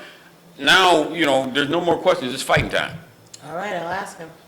I'll have to ask That's him. my suggestion, and I've been wrong how many times? Never! Oh, please. You asking the wrong people. So let's talk about the mayoral candidates. What's your feedback? Wow. That's another race that I predict is going to be a runoff, too, because I don't see, the folks that are interested in running, I don't see anybody coming out with a majority of 50+1. I think it's going to be highly contested. Henry Perea has name recognition, has been in this community a long time. The city council person, I can't think of his name. What is it? That's running? Olivier? No, no. This is for the. Mayoral. Oh, Yeah. His name is not on here, huh? So. No, I didn't do mayoral. Okay. I got so wrapped up in. And then you have HBs, who is a long-term resident and an organizer and a community activist, former pastor. So he's going to be, he's going to have his pool of voters that are going to be real strong. In fact, he's probably going to be doing the most outreach to the African-American community because he's had a history of past years working, with One by One and some other ministries that reach into the African-American community. So it's going to be, I think that's going to be a tough race in terms of somebody winning 50+1. And again, there is a value to the African-American vote. And I think that's our job as the African-American community is to gather as many votes as possible from our community to be to deliver the greatest impact. And that's where our energy is going to be spent to do, it would be better if we could do it grassroots wise with our own resources to make it happen. That would be the best. But history says if you got a little money to make it happen, you'll have greater success. Yeah. Because you can buy the passion that you're missing from those folks that are. So according to, of course, Observer, the big three who are expected all, City Council member Lee Brand, Perea, and community activist HBs. Those are the three they call the big three. Yeah. But you said there's more than that, right? There's one that one more. I think there's 4 people in the race. I can't remember what the other one is, but. Okay, what's your thoughts on City Council member Lee Brand? His track record is, I think he's connected with the Tea Party. I don't see him having a real connection to people of color. His agenda is law enforcement and, tighten the budget, that kind of thing. I don't see him being the kind of person that's going to be community friendly. Okay. What about Supervisor Henry R. Perea? He's also throwing his hat in the ring, so to speak, is what the Clovis Observer says. And he got a lot of money. So he could be. Well, if he don't have it, he could get it because his son got $1 million and he can use that to help another politician. And if I was, if it was my dad was running for mayor and I had money, guess where I'd be putting my money? Yeah. So I'm not saying that's happening, but if it was me, Daddy, how much you need? Because it's legal for him to do that. He can give that to another political campaign. But, Okay, well, I know this person commented on both the candidates as far as HB, saying he's a good guy and has good leadership skills. Not sure of his business skills. They also commented on Lee Brand, felt that he's ran a business and also been a successful business person. They did not have good comments to say about Henry R. Perea. He's going to get a lot of union support. Mr. Perea is going to get a lot of union support, especially in the law enforcement field. He's a former peace officer or parole officer, I think, something like that. So he has a connection with the. Well, so does Brand, right? I'll let you guys read those comments at the break. Okay. Is it just a citizen? It's not a. Citizen that commented on all three candidates had good things to say about Lee Brand, had good things to say about HB's, not very good things to say about Henry Perea. So. Okay. As for sharing, we're not taking a side as Nope. media. We just commenting on the background so that you know what's going on. Do your research, people. That's right. So one of them will have to get 50 plus to win the election. And with 3 Without a running, runoff. right, it's even more likely that it's going to be a runoff. Yeah. Okay. Yeah, it's pretty likely that's going to happen in that race. And then, again, that means that the African-American vote has value. Now, when is that election? That's not part of the special election. No, it's June. No, so that's the June 7th, Yeah. okay. And the runoff would be not until November? No, the runoff, They would have depending on, it would have to be before then. Or no, the highest 2 go to November. Okay. Just to clarify for folks. Yeah, the highest 2 go to November. Okay, so are we done talking about that? I'm just asking because I know you guys get passionate, so I want to make sure. Do you have anything? It was so helpful when you read what the assembly people stand for. Do you have anything for the mayoral candidates? What I can pull up here. Comments on the folks running for assembly? I saw the Well, comments. when That's she why went to their web pages and read what they stand for and their statement, that was really helpful. So I'm wondering because just in that little reading, of course I kind of already knew anyway, but I am more like the candidate that is saying we need to bring business and bring industry here rather than keep trying to make rain where there is none. You're saying at the assembly level? At the assembly level. Somebody So- said that at the assembly level? She read that? Well, that's how I took it. I know. Yeah. You're talking about. He talked less about farming and more about industry and healthcare and, yeah. Dr. Joaquin Aranda. Right. Yes. So I'm saying, can we hear some from the mayoral candidates and get an idea of what they stand for? See, you would make a great advocate for a politician because you drill down on some things that, a lot of us think about it surfacely, but when you're so passionate about the valley and about the change of direction for the valley, you make sense. Well, again, I got love for farmers. I'm just saying, is it realistic to keep putting forward this notion that we are the #1 agricultural producer when we are the #1 state for drought? Is it realistic? Do you want to? They were doing the same thing during the Dust Bowl. They just kept insisting on growing stuff to the point where they created, the Dust Bowl was not natural. It is not something that would according to my research and according to Ken Burns and the documentary, it's not something that would naturally have happened. They over-farmed the land. Do we have to get to that point before we go, you know what? Maybe we need to take farming and do this in the valley, not this, just this, so that we can open up the valley to some other things. Maybe we would have won that NUMMI plant 6 or 7 years ago when Dianne Feinstein, they had the meeting and, people were trying to bring, maybe we would have won that if we already had high-speed rail here. Maybe when we get high-speed rail here, we'll be more competitive. I'm telling you what, the way San Francisco and Oakland are gentrifying, you are not going to be able to live in San Francisco and Oakland and the East Bay in general, for that matter, the South Bay. Not one of them have the website or anything like that up. Okay. I guess it's too early. Well, you know what, Fresno? You can either be the vanguard of the new movement down here, or you can keep beating the ground until you completely deplete the soil, and by then it'll be too late to do anything else. It's up to you. This lady makes some great arguments here, boy. I'd really like to hear a conversation from the other side about what you just said. I'm really looking forward to, I hope, as I understand it, or maybe I shouldn't, there are some organizations that are trying to put together a candidates forum, and you better believe I'll be there. But depending on what their axe to grind is, that may or may not be the way you're going with your question, it may not be what their particular focus would be. If they take audience questions, I get to ask whatever I want. Oh, yeah, but I'm saying the conversation that needs to be had is a complete conversation strictly focused on what you just stated about the options of farming versus something else in the valley, and does it make sense with our situation with water? Believe me, I'll ask. I know that won't be that may be the start of the conversation. But it needs to be a full-blown conversation about that because, this is a farming community. It's been one for generations, and it makes a lot of money. $6.2 billion in Fresno County alone.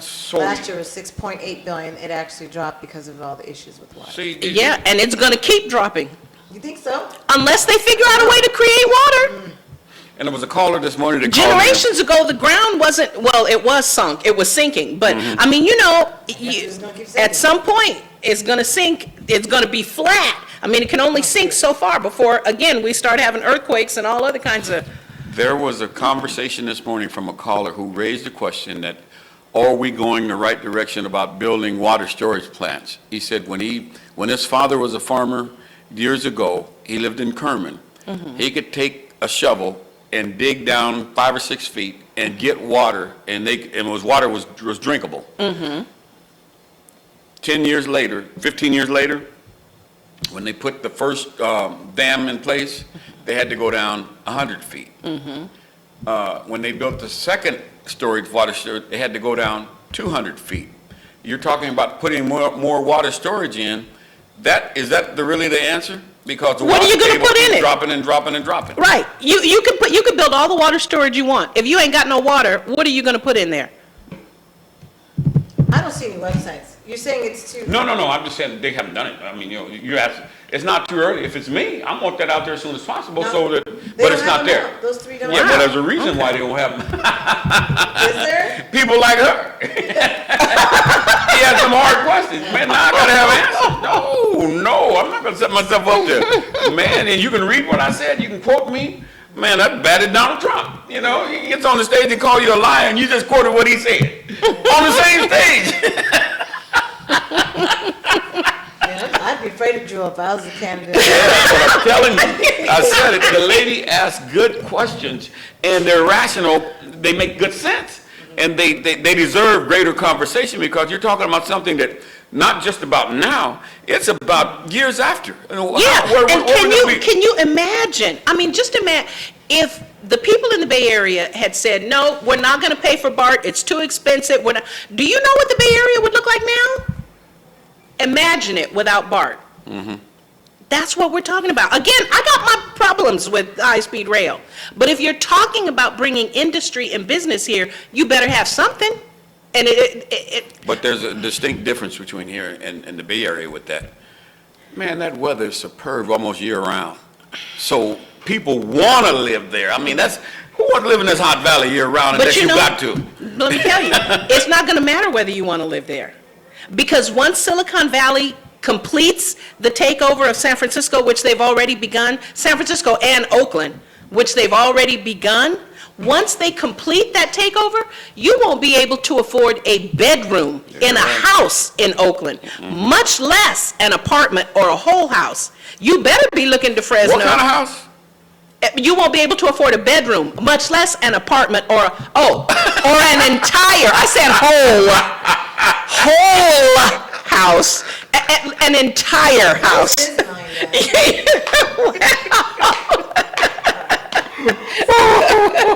we run out of time, I want to make sure because we're still in Black History Month, the last you guys, his mind only. Gutter. Well, we'll let the people look at the screen while we talk about this article that's from theroot.com, and it's why the 400 Years of African American History Act is so important. I don't know if you guys got a chance to read that. It has Nat Turner on there. If everyone looks at the screen, it has NASA physicist Katherine Johnson, inventor Garrett Morgan, bottom row Representative Shirley Chisholm, Supreme Court Justice Thurgood Marshall. I'll turn the screen while you guys read. Okay. Oh, I have to. Lots of good people. Madam C.J. Walker.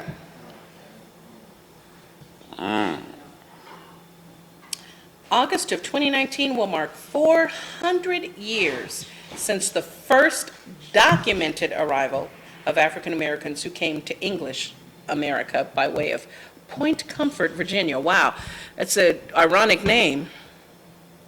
And the reason why this is important, because you have the Freedoms Bureau. I know we're trying to do that locally. I know that they featured that on one of our local channels here, really pushing the Freedoms Bureau for the National African American Museum to be able to have a better archive of the slaves and the history so that people can trace their roots.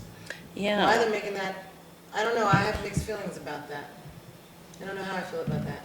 But I know a lot of energy and money is going into that. And what I don't want them to do is take place of saying, here, this is what we've done for black people. We have this Freedoms Bureau where we are able to collect all the information on your ancestors. This should make you feel proud. Don't the Mormons do that anyway?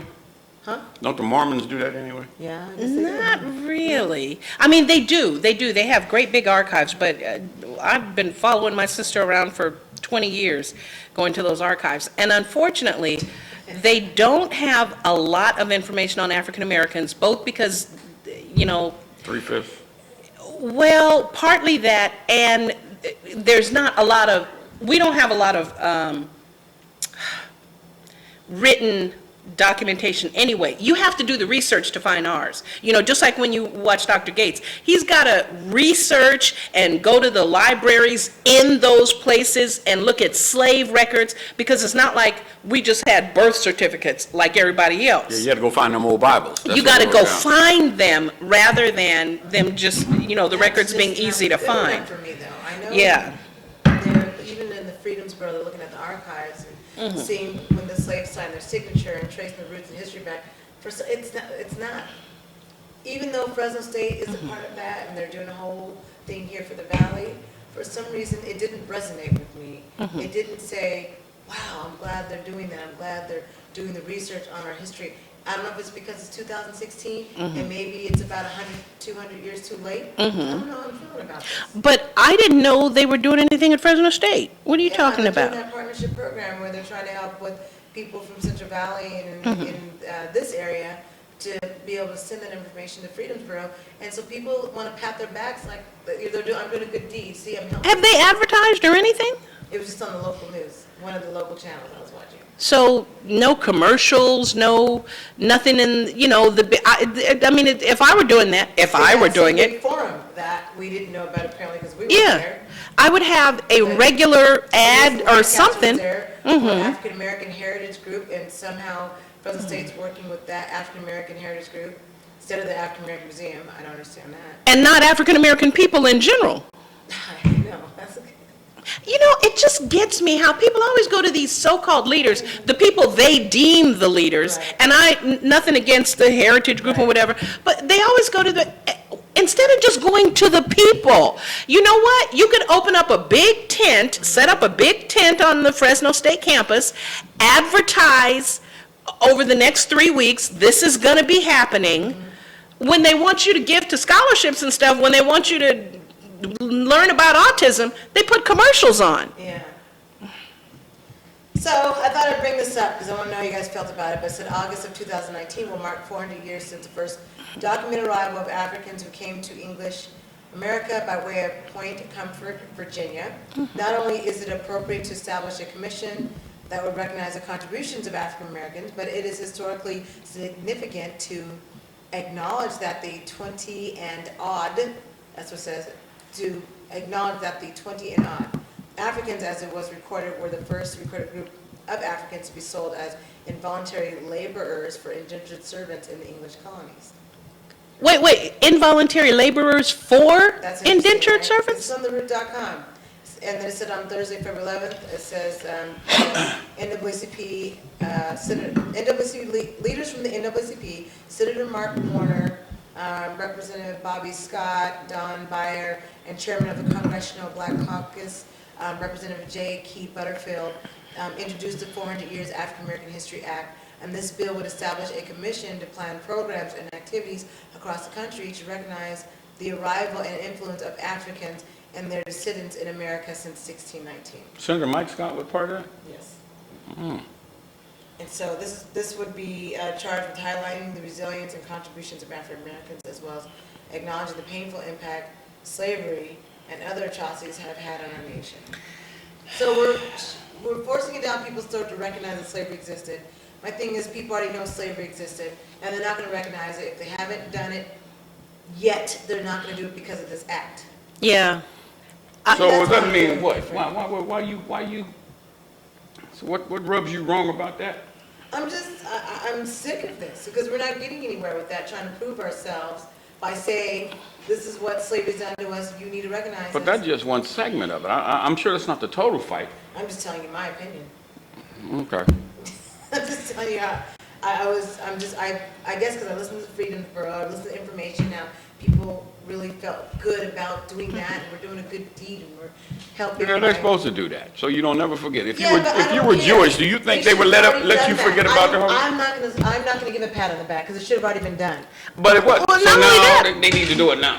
Yeah, but why are we Okay, so we That's just one sensationalize segment. it You on got the 10 news. other things to do. Let's do this one and keep it going and get it out I of just the don't way like so when we things can. like this are sensationalized on the news. Would we do that during the Holocaust? Did they do that? Of course they Okay. did. And every chance they get, No, they they let didn't. you No, know, they hey. No, Yeah, no, that's right. Every chance they get, they let you know. And here they have this going on. I didn't know about it. You didn't know about so what's the point? I'm just saying, what's the point? If you're not going to advertise it, and you're not going, they'll be getting a whole bunch of federal dollars, and we won't be advertising anything. It won't do you any good or me any good. It will. We won't learn It's anything. part. It's going to be part of the budget. It's going to be taken care of in terms of. Scott is a Republican an African American who's a Republican senator from South Carolina. They gonna give him whatever he wants. And That's he's what a I'm part of saying. this committee, so he's putting together something that's gonna be sustained long after he's gone. No, well, it may be sustained, but nobody will be there. Beware. I mean, okay, I don't know what I'm talking about. I was talking about the Fresno State thing, Okay. which it doesn't appear that most black people knew about. I don't know. I didn't know. Because they're trying to track down the signature of past slaves from centuries ago. Now you're trying to figure that out? You had 200-something years to figure that out. So just give Well, I don't care. Whenever you get right. So now they're trying to connect with Central Valley family and ask them to check in their history, but they're getting the grants for that. So why do I have to do extra work that you all should have done just because you got a grant for it? Now you want to help? I'm a little bitter about it. Let's go to a break. Yeah, let's do that, cause I see right now, boy, we're not gonna get nowhere with her. So, she mad and she's sticking to it. Oh gosh, you're watching Valley Block Talk Radio on the ONME Network. We will be back after this last break, and we still got to talk about the election update, so we'll be getting to that. Stay tuned. Yeah, that's what I was hoping we got. How come that ain't on my paper?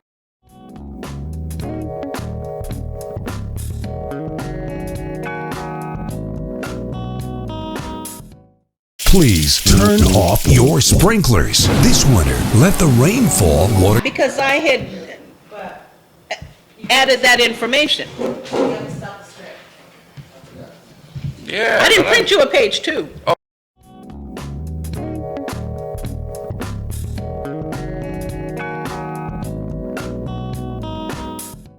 Please turn off your sprinklers. This winter, let the rainfall water your plants. Join your friends and neighbors and turn off your sprinklers and irrigation timers. We can save the water now that we will certainly need this summer.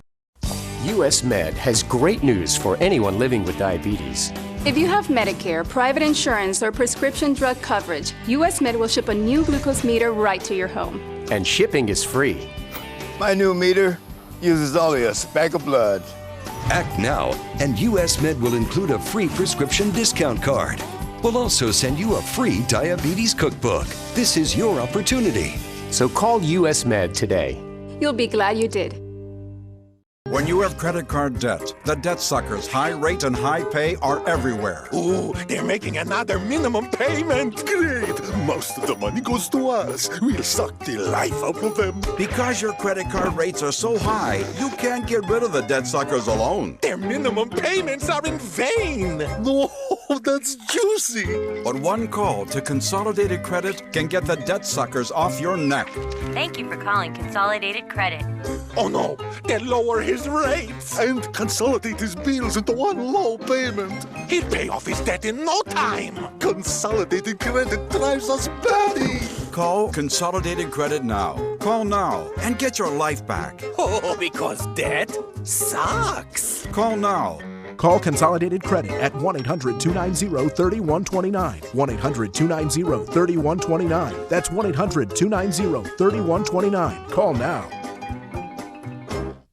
If you owe $10,000 or more to the IRS or state, this may be the most important phone call you'll ever make. I owed $87,000 in taxes. But listen. Your tax problem is settled. You only owe $3,500. What a great message. I owed $11,000 on my taxes. But now, Congratulations, you only owe $2,068. how's that sound? If you owe $10,000 or more to the IRS or state, then you owe it to yourself to call this number or go to tax10000.com. Even if you are already at the point where you're struggling with levies and garnishments, let our experts help guide you through the process of negotiating a tax settlement. We owed the IRS $48,000. But check out what we actually paid. Are you sitting down, you only owe $3,571. Call 800-418-5766 or go to tax10000.com. That's 800-418-5766. If you've been injured in an accident that wasn't your fault, and you're struggling to pay your bills while your case is dragging on, that's where Oasis Financial comes in. Only Oasis has Oasis Express Cash that can get you from $500 to $25,000 in as little as 24 hours, faster than anyone else. There's no risk and no out-of-pocket cost. It was so simple. I made one phone call. Oasis was able to give me the money within 24 hours. To pay for my electric bill, my rent, and my groceries for my children. And even if you end up losing your case, Oasis lets you keep the money. So there's absolutely no risk to you. You don't have to worry about repaying Oasis. If I had lost my case, then I wouldn't be responsible for paying the money back. And that was a blessing. Oasis, they killed it, man. They helped me out. They gave me my life back. See how much money you can get before your case settles. Call Oasis Financial, because life moves faster than your case. 1-800-693-5734. 1-800-693-5734. Please turn off your sprinklers. This winter, let the rainfall water your plants. Join your friends and neighbors and turn off your sprinklers and irrigation timers. We can save the water now that we will certainly need this summer.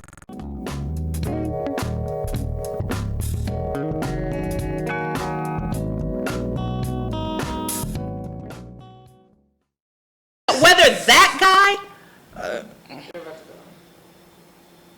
Welcome back to Valley Black Talk Radio. Boy, y'all missed it. It was good while y'all was gone. My name is Julia Deli Najee, Mel Sanders, Joe Riversmith, and you know, I'm just tired of the dirty politics in this valley. I'm just going to say that. I'm sick of it. Things will come to truth and come to light, even if you got to pull attorneys into stuff to make things come to light. That's where I'm at right Things now. done in the dark. Right. So if that's what things have to be done, then so be it. I just have to say that right now because I hear you. And having said that, Donald Trump says if Mr. Cruz continues to lie on him, he's going to get an attorney and he's going to sue him for slander and defamation of character. So if you're talking about lawyers, he's going to spend it. What is Ted Cruz supposed to have said about the Donald that wasn't true? He quoted something that Donald said and also talked about his record. Mm-hmm. And Donald Trump said that he lied on him and he's going to sue him if he doesn't retract it. Oh, this should be good. Because I'm guessing Ted Cruz didn't lie. No, of course not. He is a liar, mind you. Yeah. But I'm guessing that he looked this up. According to Rubio, he's a liar. Mm-hmm. Because he said that he was for amnesty at one time, and now he's not, or a path to citizenship, and now he's not. And so Cruz said that Rubio was a supporter of that, and now he's not. So they're back and forth about who can tell the biggest lie. No, he lied because he said Carson was getting out of the race when Carson wasn't getting out of the race. Yeah, so he could steal some votes, according to Donald Trump. You just wanted to steal his votes. Yeah. And you lied. Just like George W. Bush lied when he talked about weapons of mass. Did you guys see that last Saturday night?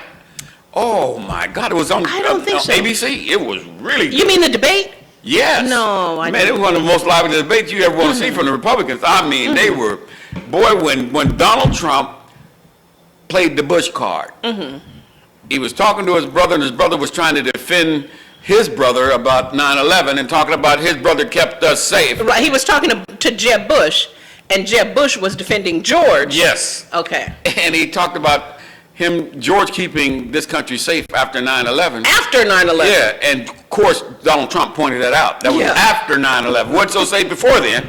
And he had intelligence, and he should have known, just like Bill Clinton should have known. He should have known. Oh boy, I did see that. So I must have seen a clip from it. You will find out who really knocked down the World Trade Center. I didn't hear him make that comment.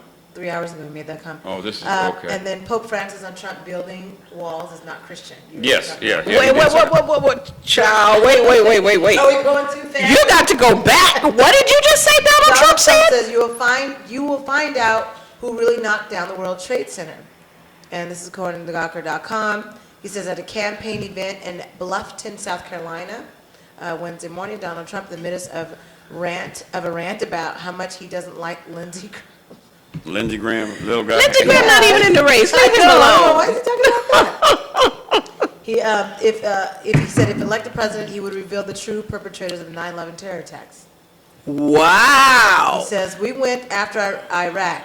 They did not knock down the World Trade Center. Oh. It wasn't the Iraqis that knocked down the World Trade Center. We went after Iraq. We decimated the country. Iran's taking over. Okay, but it wasn't the Iraqis. You will find out who really knocked down the World Trade Center because they have papers in there that are very secret. You may find it's the Saudis, okay, but you'll find out. That's Donald Trump. You may find it's what?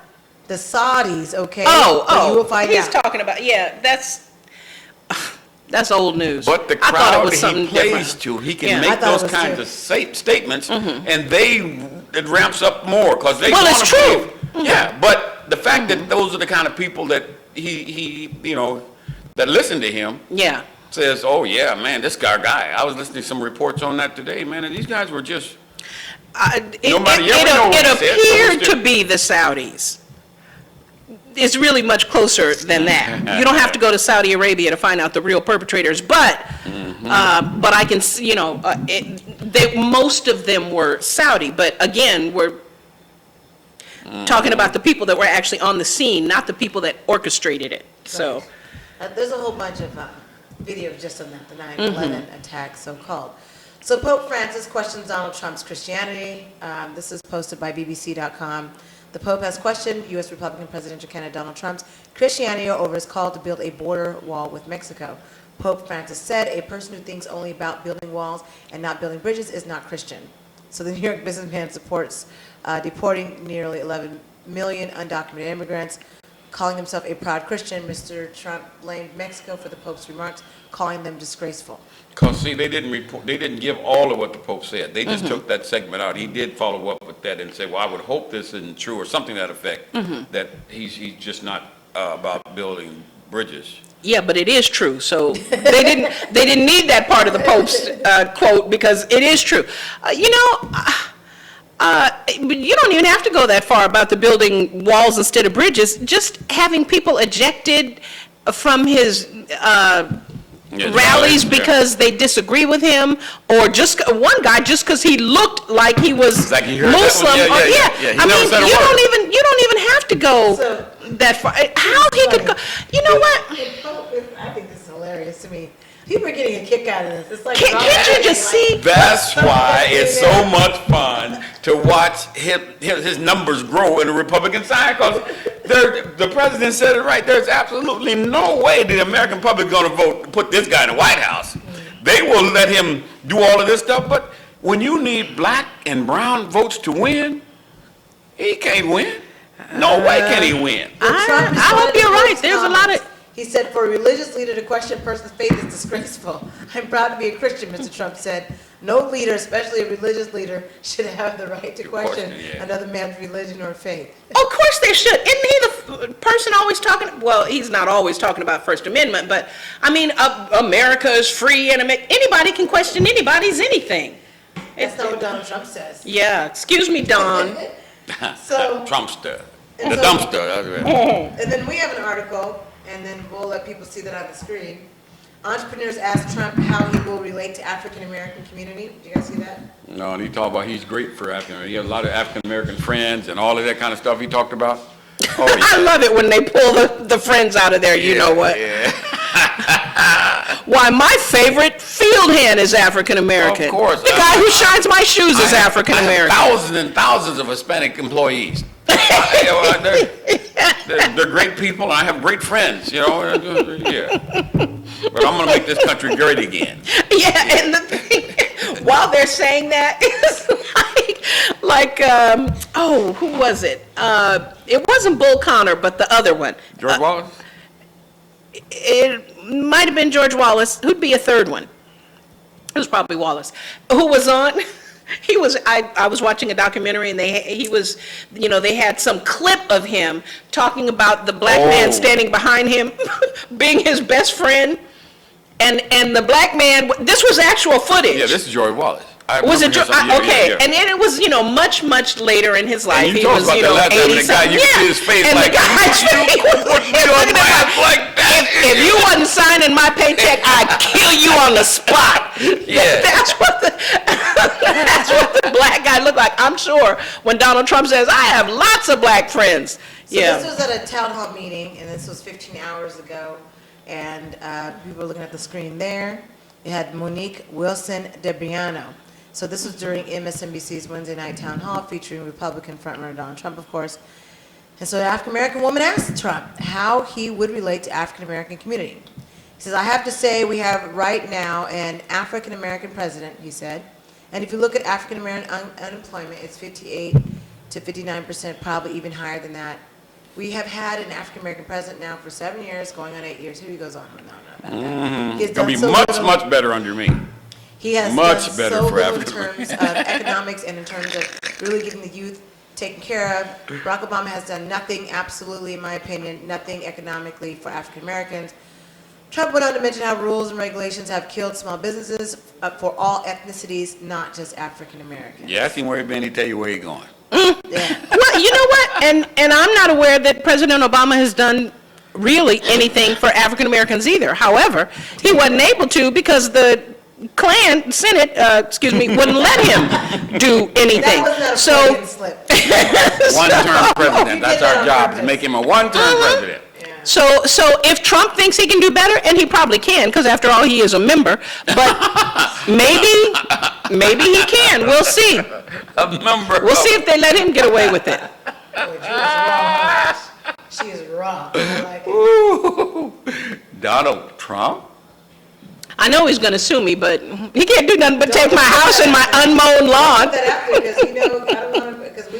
Well, he talks about this just eminent me. This domain. is Jewel. He's going to make a public place out of your place. That way he can justify taking it away from you. Long as he mows the lawn and paints the house and fixes that little spot in the roof. And let me see what else. Gets rid of the tree in the backyard. So, do you think that the lead for Hillary Clinton in South Carolina is insurmountable for Mr. Bernie Sanders to overcome? Is she in the lead? I heard it was by 1 point maybe. Well, I saw something just this evening, 50-40. I mean 50-30. No way. That's not what I heard yesterday. That's what I saw just as I was leaving, coming to the... I think that was a misprint. But even if it wasn't, again, you know I'm for Bernie. I mean, personally, right? I don't speak for... But the problem is, I don't think it really matters. Because whether she's 50 points ahead or 50 points behind, she gets the superdelegates. At least she did. Yeah, but that's not enough to get there. You know... If you and I either do the same or I trounce you, like he did her in North Carolina? No, not North Carolina, in New Hampshire. New Hampshire, I'm sorry. You know, geography is not my strong suit. And he trounced her. Yeah. And they end up with the same number of delegates? Well, that's the formula that plays. But it shouldn't be that way. But and it's what I'm gonna be saying like is, that across the land. Exactly. So it won't matter if he's 50 points ahead or it doesn't matter. As long as you get the delegates that you need. Long as you get the delegates that you need, and he's not going to be, it doesn't matter if she's behind, if she gets the same or more delegates, right? I mean, that's what I'm understanding, if I understand the political process. Each county, each geographic area has a different delegate count. Mm-hmm. And so she may win the state, but he may get more delegates. Right, so he may win the popular and still lose the election. He could, but the chances are of that happening, same thing happened when Obama ran against Clinton the first time around. Mm-hmm. He lost a lot of the popular vote, but he got the delegates. Because the blacks turned out. Well. And the young people. Mm-hmm. So unless... Who's turning out now? Well, the young people. Exactly. So However, the blacks are turning out for Clinton. Not all of them. I know, and I hope it starts changing. Man, Ben Jealous has made a great argument as to why Bernie Sanders and Nina Turner has made a great argument as to why. And I hope black folks are listening. One speaking out for black folks, and this is our last article. Well, but then you have John Lewis saying, I never saw him at any of the rallies. But that was deliberate because he was doing so much to, he was making such an inroad that they felt like they had to try to cut him off at the knees. So they used a civil rights icon to come out and make those kind of statements. Which was really this risky because at the end of the day, you put yourself in a position to alienate black folks from voting for Hillary Clinton because you set this old man up to come out and talk bad about Bernie Sanders just because we're looking at both of you, and we. But he is establishment, and and he is an icon. And like I say, the black folks that are listening to him, and I love John Lewis, but that just wasn't. And I hope it does turn some blacks against. Well, not against. I hope it wakes some black folks up. Yeah. I hope it wakes them up. Okay, well, why I have this headline on the screen. Sanders claimed that the African American communities lost half of their wealth in the Wall Street collapse. He's the only one that's speaking out. Exactly. And what do black folks keep doing? Say black, say black. You know what? I don't care if you don't say black at all. Just help me. No, help me get that green. As if he hasn't said black. You know what, black folks, sometimes we get really focused on one little thing. Say black. You don't say black. You're right. You get focused on one little thing and you can't see the forest for the trees. You better start looking at the trees. And he's been saying this for decades, the same Yeah, message. he's been there all along. And maybe John Williams didn't recognize him because he wasn't looking for Bernie. You know what I mean? He didn't know what Bernie looked like in 1964. So this article says the intensifying competition for minority votes, it's becoming evident in this Democratic debate, finally, for once. I feel it's because Bernie Sanders has brought it out, because I really don't think it would, in my opinion. I know you're saying say black, but he's the only one that I've seen that's been very progressive. Exactly. And bringing out the facts. She's been talking it, but she's been talking after he said it. Exactly. Yeah, She's been trying to play catch up. And not only that, and one thing I really admire about him, or any person, is that when Black Lives said, we're not happy with the way you are not discussing our issues, he went, he thought about it, he wasn't, I was at the Left Forum thing or he wasn't just immediately responsive, but I'm okay with that. He went off, he thought about it, he came back, he said, I'm gonna do better, and he has. I appreciate it. Yeah, he got some counseling, and he said, let me put some flavor in my team here so that people kind of get a different look. And if you've never, Dr. Floyd Buchanan came over to West Fresno School District several years ago to work with us, and one of the things he said after working with our student body and our staff, he said, Mel, if I had known how competitive black kids are with education, I would have been here years ago. All of that stuff people saw I did out in Clovis was built for African American kids because they are very competitive. There's no telling what we would have done. Same thing with Bernie Sanders. He'd never been around him before, so if you've never been there, you don't. But when somebody wakes you up and you see it. Exactly. Oh, okay, well, let's go with this. Exactly. So according to this, the article, the fact, Sanders' campaign pointed to research commissioned by the National Association of Real Estate Brokers for the 2013 State of Housing in Black America report, and it found that the collapse of the housing market and the Great Recession resulted in extremely high levels of unemployment, like we don't know that, a dramatic reduction in home ownership rate, and a massive loss of wealth for African American families. The loss of jobs and homes resulted in the African American community losing more than half of its net worth, according to the report. And it also uses Pew Research Center's finding from 2011 of the Great Recession impact by race and ethnicity. And of course, African Americans experienced 53.2% decline in median household net worth. Not surprising, but we get these facts and these figures, now what? Yeah, see, now that's what they should be asking at the next. That part, those are facts. But what resonates with folks when he flips it and says, while the Wall Street folks didn't suffer any losses, and have recovered and have gained even more, while everybody else is struggling, and particularly the African Americans, then he lays it out similar to what that resonates. That makes you think, well, wait a minute. And then when you ask, well, you got $650,000 for speaking to a Wall Street group, what did you say to them that makes them want to support you to that level? And what did you do with the $650,000? Did you put it into a fund so some black folks that got foreclosed on can get their houses back? Not that they got foreclosed on, but as a matter of fact, this is what happened. I believe those folks who are now standing up that look like us, from the old guard, from people like Maxine Waters and some of the others who have been around for a while, let's go check out their foundations and their nonprofits and see how much money they got from the Clinton foundations to do whatever they were trying to do. And they just didn't start. They recognized they were going to be running. So let's go back 2-3 years and see how. You think they got money from the Clinton foundation? You better know it. I bet you'll find it. Yes, that's how it works. Not campaign funds. No. But donations to their specific, their Thank you. 503. I'll bet you'll find that that's where a lot of that, and right now, you think they're gonna not come out and support her? Wow. No. See how dirty politics is? Yeah, and I'm looking, again, and the article came from the Washington Post, and I'm reading some of the comments that people say, because it's always about the comments. It's interesting. This person said, so did Sanders have any solution, or was he just pointing out another bad thing? And that's from 40 Acres and One. Another person said, I want to know if this is true, that funny he doesn't mention he voted for the change in the law allowing the Great Recession to happen by deregulating credit default swaps and derivatives. No, he didn't do that. He voted that. against I that. thought he voted against That's the Glass-Steagall. He didn't vote to dismantle that. So how are these people getting misinformed? Why would an individual? Because you do stuff like that to throw other folks off who don't know, who haven't read it or haven't heard it before. And that could be a Hillary Clinton supporter. That's what I know. If I got the kind of money that I can hire somebody to read all this stuff and make sure you twist And it a believe little me, bit. they do. I know they do. Yeah. Well, I like this. This was an interesting comment. This is the last comment I'll read. This is from something like that. He says, white Americans were also given a head start with the help of the U.S. Army. Mm-hmm. The 1830 Indian Removal Act, for example, forcibly relocated Cherokee Creeks and other eastern Indians or western Mississippi River to make room for white settlers.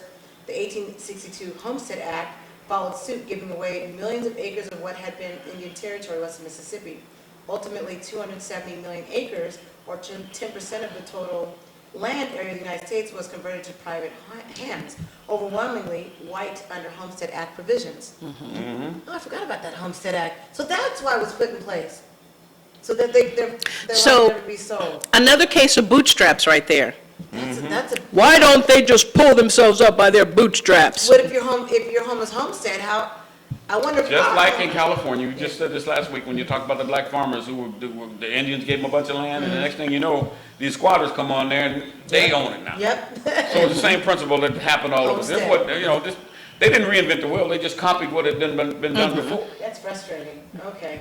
So it's just interesting. This person was talking about how they were able to take land away from people.